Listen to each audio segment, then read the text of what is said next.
Welcome to the WangHiro podcast, where we answer Malaysians' burning questions about personal finance with fact-based answers. Starbucks is arguably one of the most well-known coffee brands in the world. They have over 35,000 stores worldwide. They used to be one of the darlings of brands, but recently they saw 11 billion of their market value wiped out, all because of the political tension that has been happening recently. As such, we are asking today, is Starbucks still worth investing in right now? Welcome back to Stop Investing from Zero on WangHiro. I'm Louis and my co-host is John. On this series, we put a beginner's lens on stocks to help you decide if you should invest in it. We ask 4 questions to help you decide. The first one is, what do they do and how do they make money? The second, are they profitable and financially stable doing it? The third, who is their audience and how big can they grow? And finally, are they cheap or expensive? So John, let's start with the first question. What does Starbucks do? Most people assume they sell coffee, but Right. actually if you look at the word or the vision or the objective of Starbucks, there's not a single word of coffee there. You'll That's be surprised. interesting. Yeah, I'm so surprised. you can Okay. read the vision of Starbucks. It doesn't have the word coffee in there. And I wouldn't go through too much about the history, but actually how Howard Schultz, the founder of Starbucks, actually came out with the idea was when he actually reminisced his days. He was in Italy and he was visiting a lot of the local cafes. And what he realized was that how do you create your second home or the third home? Because he said your first primary, obviously your primary residence. The second place where you frequent the most is actually your office. But how do you create your third home or the third office? And that's how the idea of Starbucks actually came. It's a place for you to mingle, to relax over a good brew of coffee and all that. And that was how the concept or the idea of Starbucks actually came. That's why when you see Howard Schultz coming back, he actually left and come back, right? There's a few, I think he left twice, I'm not mistaken, because I've not studied up the latest history, but I remember he leaving at least once and then coming back because he felt that the board that he put in place and the management he put in place wasn't aligned to his vision of Starbucks, and he came back. But that was how the inception of Starbucks, the idea of Starbucks actually came about. It's not really so much the coffee, but it was really the environment or the ecosystem that he wanted to create, that third home or the third office, for the lack of a better word. So yeah, while they sell coffee, they're actually there to create that third home, that third environment. And I don't know if you noticed this, but I don't know whether they practice this in Miri, but even if you don't buy a drink, they will not chase you out. I don't know if you realize that. Oh, that's true. That's true. It's unlike other brands, but I noticed that nowadays how they do it is like they remove the power plugs. Yeah. I mean, it's not in Miri, but I've seen like news reports for Starbucks in more hot areas in the States. Yeah, even Singapore, if I'm not mistaken, they are removing the ports. Yeah. So that applies even to the paying customers, I guess. Yeah. Thank God, to my relief, the Starbucks that I frequent still has the pots, but they're insufficient. So what I usually do is I'll have my own 3-pin plug. I'll bring my own extension and I'll share with, so that at least one pot 2 or 3 people can use. You see what I mean? Oh, that is a hack, man. That is a hack. Yeah. So you care for others, and at the same time you're caring for yourself, right? So wow, okay. yeah. So here comes the thing. They'll how do they make money even though there's not a single word of coffee? It's really to sell coffee, to sell bagels, to sell all these kind of things. They sell even soy milk now, I don't even know. Soy milk. I think they've expanded in terms of their like what do you call that, ancillary items? Yes, ancillary items or ancillary products that they sell. They sell other people's products. They sell chips, which are very expensive as well. Chips, cookies, cakes. Yes. Not the one in the, but like packet cakes, especially during festive seasons. Yeah. And obviously what we are stating is from a global perspective rather than just the local ones, because you go to a Starbucks, okay, even when I was in the US, I did frequent their Starbucks just to, just to understand, because it's so common everywhere you go. It's just so common to find a Starbucks. It's, you go China, you go Vietnam, actually,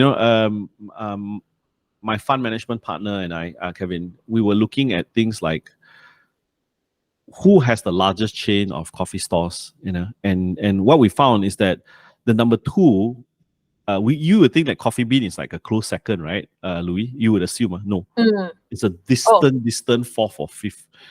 Oh. Yeah, actually, the closest one, I hope that the numbers have not changed that much, was actually Tim Hortons, which is a Canadian brand. Yeah, because it's not predominant in Asia. We see it's very Starbucks predominant, but if you go over to the West, like in the US, like Tim Hortons is quite big. Dunkin' Donuts is also quite big. Yeah, so interesting. For me, it was interesting. It was I would have thought, I would have assumed. Again, this is where in investing, don't make assumption. You make an assumption, yes, or you make a hypothesis, but you have to verify it. You have to check it out, right? That's true. Yeah, so they sell tumblers, all this kind of thing. So it's pretty interesting. Now, more and more Starbucks Reserve. This is where your real atas coffee really tastes, cold drip, Jamaican lah, whatever lah, right? And the prices have really gone up. I think in Malaysia, for you to get a venti, which is the tall, the grande is the smaller one, venti, you're talking about easily 20 ringgit or 20 plus. Yeah, 20 something. Yeah. I remember at the time when I started, you could get a small for about 9, and then the medium size for about like 10, 12, and then the big probably about 14, 15. Now it's like milk is expensive. Yeah, milk is expensive. Yeah, exactly. So that's what they do, create environment. They make money by selling coffee and celery and all these kind of things. Are they profitable? Okay, let's have a look at the numbers, okay? So our favorite ticker screen again. Let's look at detailed financials, okay? So if you look, even the years of COVID, they went, in terms of sales, they went up. I think a lot of people ordered delivery for Starbucks, right? They needed to get a coffee fix. Look at it. Yeah, 2020, just from 2019 to 2020, you're talking about a dip of probably about 3 billion. Okay, but for a size of a company the size of Starbucks, okay, less than 10%, or slightly more than 10%, probably 12%, right? And in years preceding after that, 2021, 2022, 2023, it just went nuts, all right? It just went nuts. Okay, in terms of profitability, gross margins did suffer a bit. If you can see, 31%. Now it's probably hovering about 27, 28. Okay, so in terms of prices, I think that's where the price increase needs to come, lah, right? Operating margins, okay, came down to about 15%. Let's plot it out there as well. Net income, okay, so from 2.8 billion to probably about 4 billion today, trailing 12 months. Oh, the financial year ended already. So this is January. Oh, they changed. Wow. Okay, so this is actually Monday. This is Monday year. So it's actually October the 1st, they closed financial year, which was just 2 months ago. 3 months ago. Yeah, 2 months. 2 months ago. Financial year, they ended in October. So yeah. 4 billion in profit. Okay, what about cash flow? Operating cash flow is about 6 billion. Okay, trading 12 months.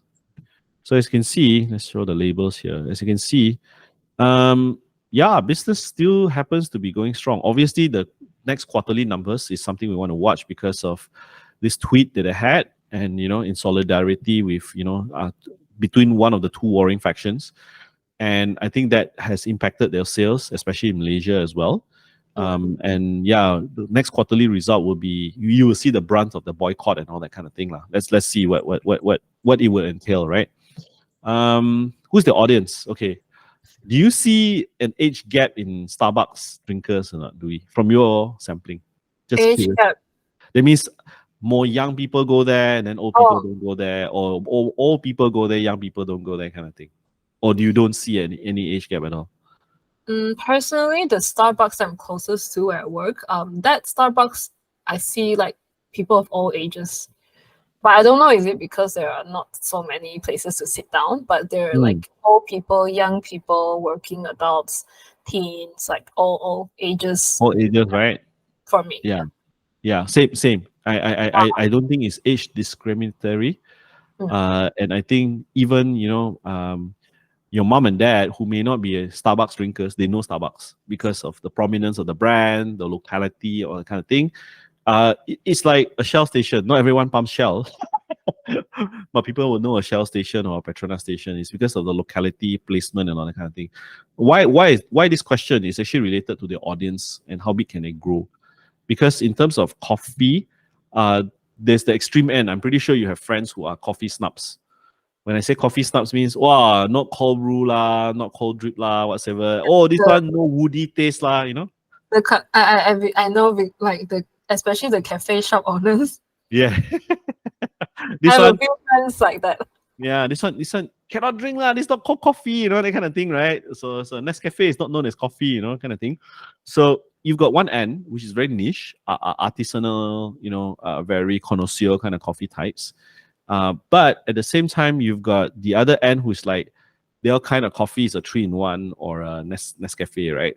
So anyway, in between, now people would think that you would judge Starbucks and the size of the audience based on how big the coffee thing is, you know, coffee, what do you call it, coffee drinker size is. I would say no. I would say anybody and everybody is almost a Starbucks client. And I'll tell you why. My perception, I know business people who don't drink coffee go to Starbucks just because their associates or their contemporaries actually go there. Okay, I also know of people who can't afford to go, but because they want to be seen at a Starbucks, that they have Starbucks, they go. And even though they're not coffee lovers. The third thing is, and this is obviously not, I know Starbucks fans are going to bash me. Starbucks coffee is not coffee, it's sugar water. There's no real coffee unless you go for the really like the Jamaican brew or whatever. There's no coffee taste. You order a mocha frap, or you order like a coffee frap, whatever. They do 2 pumps of the coffee and then 5 pumps of the sugar. And there's more flavoring than the coffee itself. You don't, real coffee connoisseurs will tell you, you drink coffee, you don't need sugar, you don't need milk, you don't drink a latte. You actually just drink straight black, and you can taste the fruity flavor of the coffee. So again, I think the audience, rather than just coffee connoisseurs, it's more catered for the wider audience. Who, I mean, what do you think, Louis? Yeah. I mean, I'm not a coffee connoisseur. I drink Starbucks not very, very often compared to some people I know. I think it's another thing is also the social factor of it. So I feel that most people buy Starbucks, the way they buy LV and things like that, it's a symbolism rather than like coffee thing. Yeah. That's also like I'm in agreement with that. Yeah, the socialism. I think that was the word I was looking for, the social aspect of it. Okay. So last but not least, are they cheap or expensive valuation wise? So let's look at it. I mean, there has been a price impact definitely into. So if we display the price chart, let's look at the past 1 year. Oh, not so bad. Right? Only dropped by about 7%. Okay, let's see whether you can draw it longer. Yeah, because 7%. Because it's been a while since that kind of thing happened to Starbucks, right? Yeah. So let's say, so it dropped from a peak of about in November, probably a peak of 105. I think year high was only about 111. Okay, to about 96 lah. Okay, so yeah, nothing crazy about the price drop lah, to be honest. Okay, I was like thinking like huge drop, like 20-30% kind of drop right now. So yeah, but like absolute, I mean, in terms of the absolute value, it's still like 11-12 billion though. Yeah. It's still significant, I would say. Depending on the niche of the market, because it's like if you look at someone like an Amazon, or let's say an Apple, $1 trillion companies, right? So 20 billion is like meh. Okay, but most companies are not that size, right? So on average, for a consumer brand, let's see how big Starbucks market cap is. So it's usually what we deem significant if there's a drop, anywhere between 10, 15, 20% of the market cap. So look at the percentage rather than the absolute. Yes, they're the absolute value. Because for Tesla at the peak, when it was like huge. Okay, when Microsoft at its peak, it's like, I think Apple was at the peak was 2 trillion. or 1 trillion, I can't remember, 1 trillion plus, okay? If it's 10 billion, it's how many percent of the trillion? It's small, you see? True. But if for Starbucks, market cap is about 100 billion, 109 billion. So 20 billion is 20%, which is significant. You see? Again, it boils back down to the market cap, the valuation and the market cap So of about 11 billion is like 11. 11%, no? Yeah, 10, 11%. 11%, no? Yeah, yeah. Okay, so in terms of valuation wise, let's look at it. Trailing 12 months would be 26 times. Okay. Forward is probably 23 times. Let's look at it. Well, quite relatively quite stable, except for the peak in 2013. Well, during COVID, not much of a peak, 183 times. Okay. But this is the crazy one. This is 7,000 something. Now, I don't know whether this was, they did a, 2013, what happened, whether they did a stock split or whatever, they didn't adjust properly, or the earnings really dropped until it was that crazy. Yeah, probably. I don't know You have why. to investigate more. Yeah, go back to 2014 report and then read up about it. Yeah, but See as what an happens. outlier, these are outliers. I normally try to look at the mean. 20 over times, 20 to 30 times. I think that's where it is. Yeah. So today, let's look at the last 5 years. Today, you are somewhat, okay, so 5 years mean it's about 50 times. High 200 times. Low is probably about 18 times. So 26 times today, you're probably right in the middle. Smack right in the, no, wait. You are bottom quarter because mean is 50. So you are closer to the bottom, sorry. That's forward. For trailing, your last is 23. So mean, Wow. right in the middle. Right in the middle right now. It's interesting. Yeah. So in terms of, if you believe that Starbucks can grow much larger than where it is today, I mean, Chinese market, there's a lot of competitors now. Lunkin Coffee is coming back, whatever.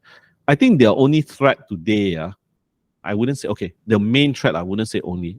Main threat today is whether the younger generation still subscribe to the big coffee chain versus that of they are more patronizing the more connoisseur, boutique, what do you call it?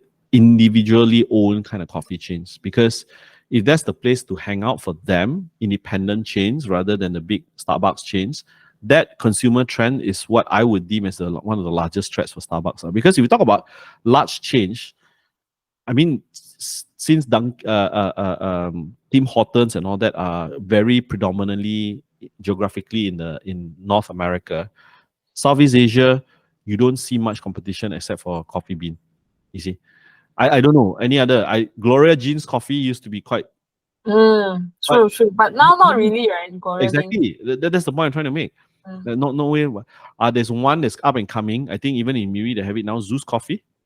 Oh, Zeus? Yeah. Maybe I don't remember. You don't remember, but you heard about them, right? I've heard about Zeus, yeah. Yeah. So probably that's where the slightly more independent, smaller. There's one more Bus Coffee, Bus Bear Coffee. Bus by Tea Life. Yeah, Tea Life, correct.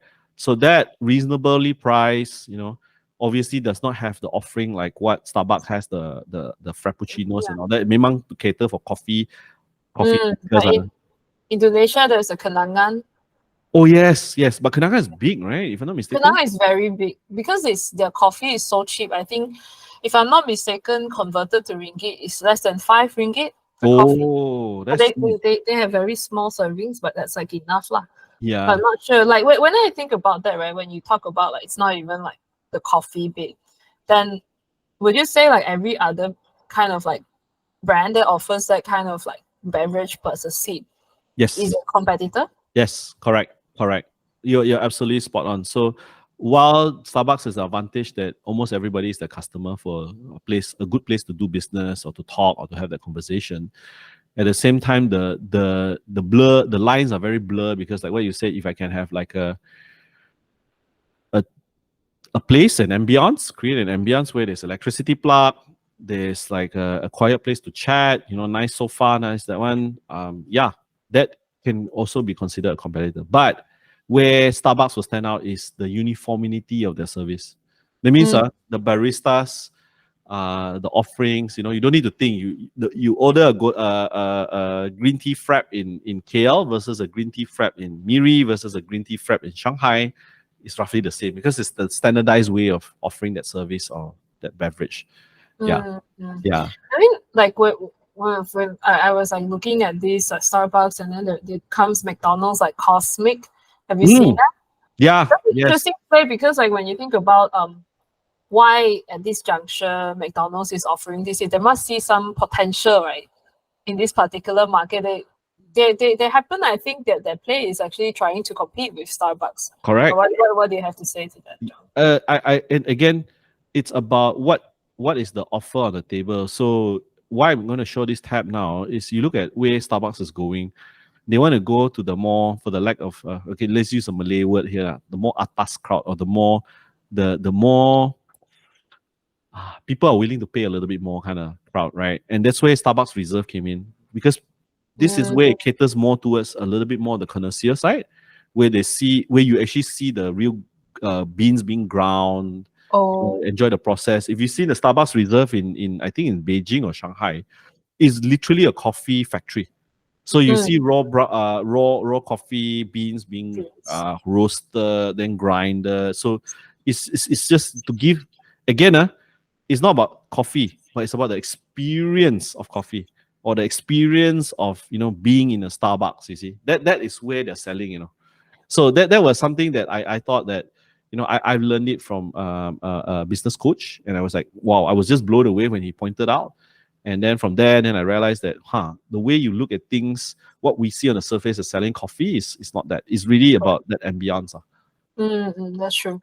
And finally, before we move on to our next section, which is the books, just thinking about the long-term impact of like political tension, right? On any brand in general, we see this happening in Starbucks, McDonald.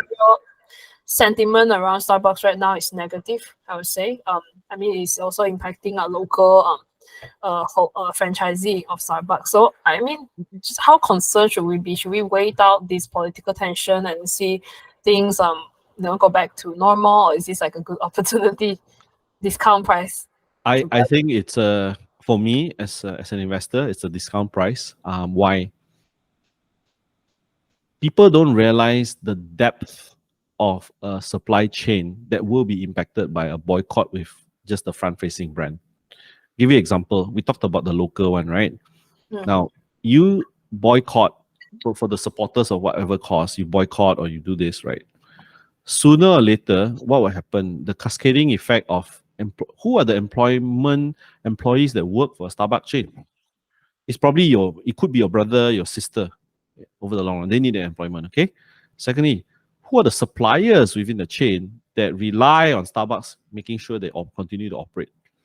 Again, I think the dominance of that brand is gotten to a size where the domino effect is actually quite big, the ripple effect.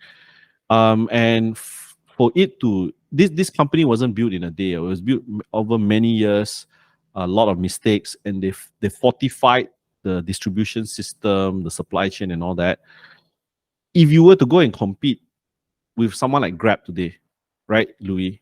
Think about it in Malaysia. Someone like Grab, Foodpanda can't even survive. They're barely surviving. Trying to sell the stake in Asia. Yeah, and then you look at what was the other, Honest Bee. Honest Bee, 1 year, boom. Not even a year, I think, burned through, right? So even though, yes, Grab is burning, we did Grab in an earlier episode, Grab is burning money, whatever. But the incumbent for this kind of businesses is the biggest to survive. So for me, that's my rationale, my reasoning, why I think this is more of an opportunity rather than a threat, because the artisanal coffee is never going to scale to that of a Starbucks. They don't want to, okay? Because to run a massive, like, how many thousand chain kind of compensation plan, structure, quality of your raw ingredients, all that, different animal. You and I know, right, as business owners, right, you want to scale to, let's say, even 20 branches, you also pening kepala already, Yeah, So, I think they don't want to also, because like if most small cafe owners are more coffee snobs than anything, They don't want to do this kind of coffee. I have a few friends who told me the same. They don't want to be a Starbucks. All right. Okay. So hopefully to our audience out there, you have some idea about how to evaluate Starbucks. Again, not a buy or sell call, right, John? So you decide yourself with the information we presented whether this is a good buy for you. Okay. So now let's move on to our final section, which is the investing book recommendation. So every time we do an episode like this, I'll get John to recommend beginners like myself and maybe some of our audience members out there a book which we can read. So what's the book for today, John? So since we're talking about Starbucks, we'll talk about the man himself, Howard Schultz, the founder, right? Yep. He was actually not really... Okay, you guys, I don't want to spoil the story. You guys gonna read it, okay? So this is his first book. He one of many books, okay? And yeah, one of many books. He has a few books, and this is I would say one of the first ones that he had.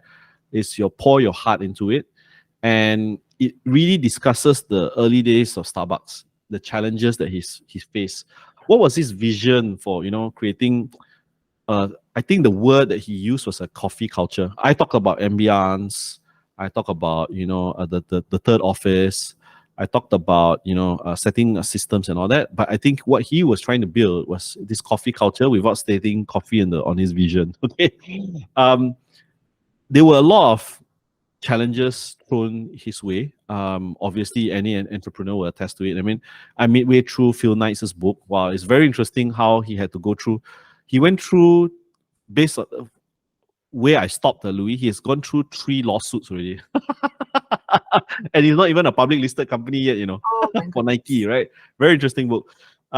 So in this book, Pour Your Heart Into It, Howard really emphasized the need for passion, because I would turn it around a little bit. I mean, from my angle, and I'll share why I think the word passion is overly abused, because passion can only take you to a certain. You love what you do, but I think the word purpose is more important.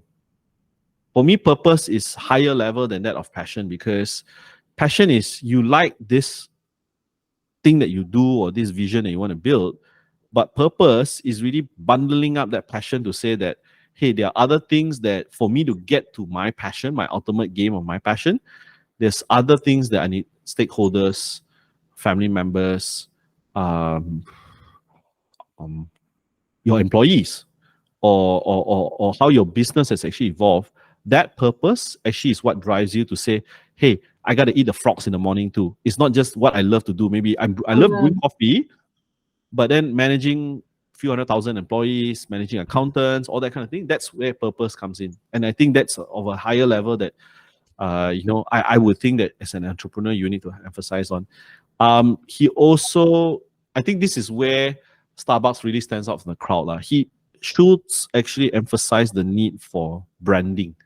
So how significant a brand was to create both value for both the employees as well as the customers. Because if you don't have that kind of brand and it doesn't embody that kind of culture, people don't know who you are. People don't know what does it mean of the Starbucks culture, So you go to Nike, there's a certain way how you behave. You go to Starbucks, you see how baristas, how they behave. And I think that is really the emphasis of the book, because that was how Howard felt was his leadership philosophy and the quality of what he wanted to inculcate into Starbucks. So again, in investing, a lot of people say, oh, you should read just investing books. Read Buffett, read all that. No, actually, I would argue that you become a better investor. And this is also said by Buffett himself. The best books to actually read are ironically biographies of business owners, because you get, I would say, a 3-in-1 when you read these kind of things. You read about the industry in general. You understand the industry. Second thing is you will understand what the nuances or bottlenecks for that particular industry. Okay, what are the certain rules or certain competitors. Last but not least, you found out what failed and what worked for this particular company. What's the secret sauce? So in a way, you're already killing, I would say, more than 3 kind of birds in one stone, rather than just reading the financial statements. Financial statement is like, okay, I give you an analogy, Louis. Let's say your mom takes your report card. You see straight A's. Okay, so that is the financial statement, the after result. But when you read the book, you're actually seeing that, oh, Louis got up at 5 in the morning every day to study. Louis had to like sacrifice a social life, did to do this to get a straight A. That's the book. The report card is the financial statement. It's the after result of the book. The habits you put in, the culture, and all that kind of thing. Yeah. Makes sense.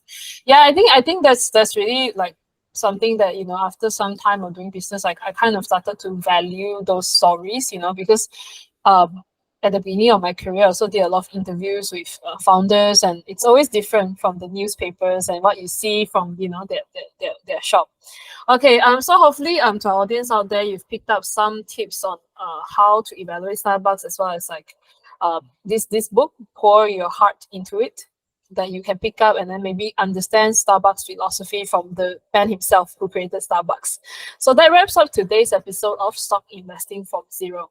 So if you have any more comments or what of today's analysis of Starbucks, you can leave your comments below. So if you enjoy content like this on WangHiro, make sure to like, subscribe, and hit the notifications button to get updates from us. Thanks for tuning in today, and we hope to see you again in our next episode. Bye-bye.